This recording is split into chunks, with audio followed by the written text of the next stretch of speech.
Today on Why I Kept It, Game of Thrones.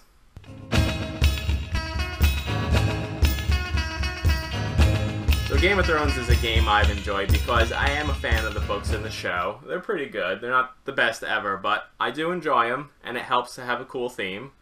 And another reason why I've enjoyed it is it's a really, really good, dudes on a map type war game. And I've had a lot of problems with those games in the past. I enjoyed Risk as a kid.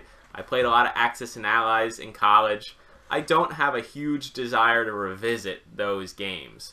I don't want to get those situations where it's 4 hours in and, someone's got a giant stack of troops on one territory and we're just pounding away and chucking dice.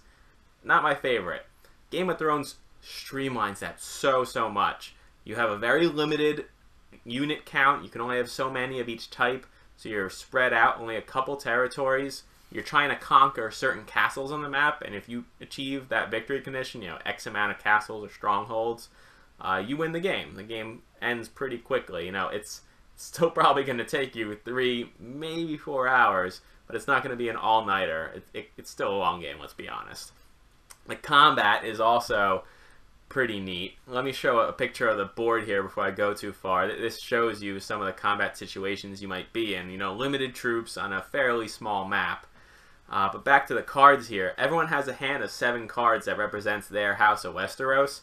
And everyone knows what's in everyone else's hand. And everyone's generally been tracking what they've played already and whether they've reshuffled their hand. So when my troops at my territory go up against yours, it's a pretty straight up result. And then we just play 1 card each to juice the result. We flip it over. Maybe this adds 0 points, but I have a cool effect because it's Cersei Lannister. Maybe I add 3 extra points to my strength with no fun effect because it's just a mountain with a big-ass sword.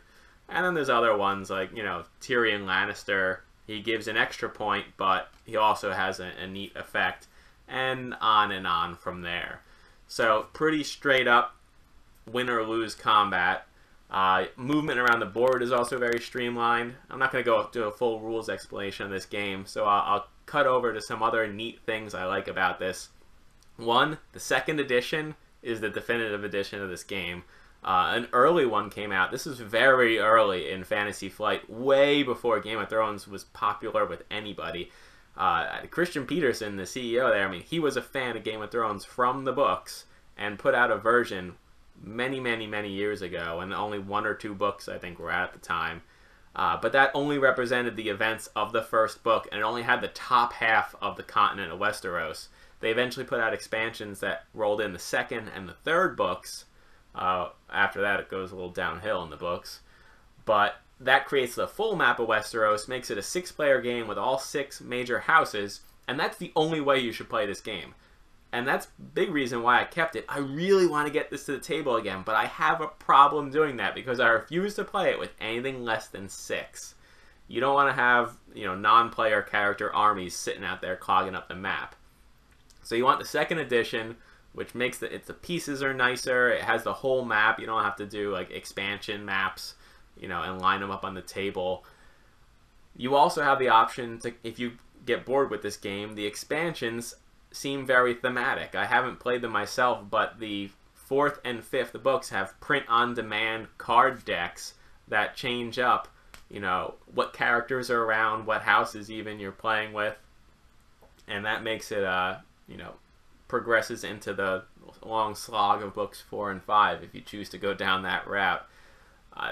As a Game of Thrones fan, I've had a lot of fun with this game. We actually even had, I think it was for season 3 many years ago, we had like a season premiere dinner party where we came over and I had the cookbook from Song and Ice and Fire. We cooked a bunch of, Game of Thrones dinner items and had a big feast in the middle of playing Game of Thrones, the board game. So that was really cool.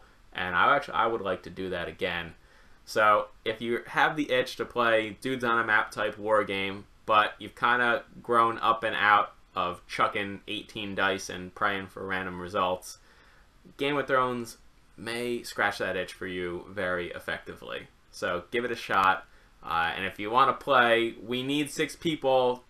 Just knock on my door. We will get this to the table. Come with 4 friends, and I'll cook, the roasted 3-pound aurochs, and I'll make a blood jello heart. and we will feast, dine, and play cards.